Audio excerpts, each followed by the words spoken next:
Neurofeedback is a form of biofeedback that's based on a direct measurement of brain activity. In infrared neurofeedback, we measure infrared heat radiation coming from the head.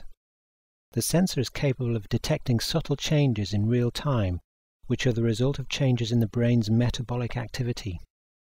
By metabolic activity, I mean energy-consuming processes in the cells. The brain's metabolic activity is related to mental activity. For example, if you need to pay close attention, then the brain needs to work harder, or at least some part of it does. The brain responds very rapidly to such demands, and the sensor is capable of picking up these short timescale changes. And this feedback gives you a means of training the brain at the physiological level. The idea is that an optimally functioning brain is the basis for optimal well-being and also cognitive performance. In other words, by training the brain at the physiological level, we're indirectly training at the psychological level. So things like concentration, working memory, and emotional balance. Neurofeedback leads to lasting change. It stimulates structural change in the brain, or neuroplasticity. The software presents the measurement as an infrared temperature. In this graphic, the yellow trace on the left shows the variation of infrared temperature. You're training this graph to go upwards. The chart on the right shows the rate of change of infrared temperature. It's the equivalent of the slope or gradient of the left-hand chart.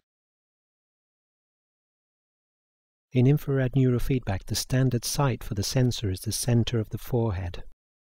The region of the brain behind your forehead is the prefrontal cortex, and it's a critically important part of the brain. It's been described as the brain's executive control center. Let's consider what functions it's involved in. Firstly, the ability to hold the mind steady in its focus, and also the ability to choose the focus. Then there's the ability to formulate a considered plan of action and to hold to it in spite of distracting influences, as well as to update it appropriately. At a higher level, this is the ability to formulate goals and purposes in life, and even values. In other words, the PFC helps to control and direct emotional drive and motivation. Then there's emotional balance. Although we don't have direct control over emotions, the prefrontal cortex can temper over-arousal or overstimulation. It can also call up energy in the absence of stimulation, so you're less likely to fall into emotional flatness or under-arousal. Emotions get expressed as bodily responses, things like a pounding heart when you're anxious. So the PFC is involved in body regulation as well. Another key skill is empathy.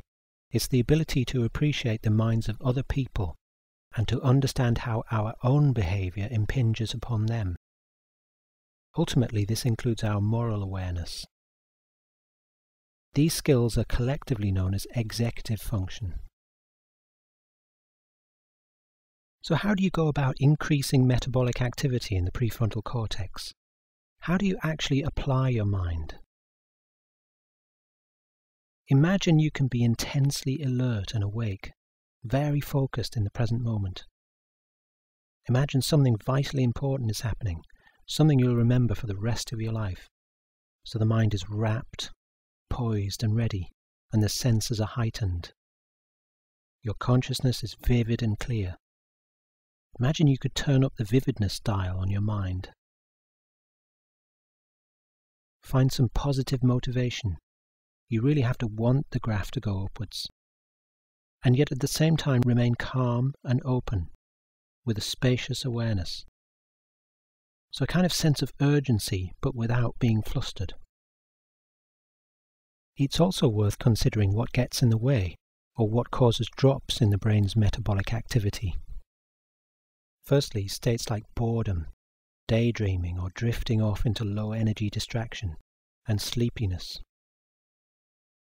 Secondly, negative emotions like anxiety and frustration.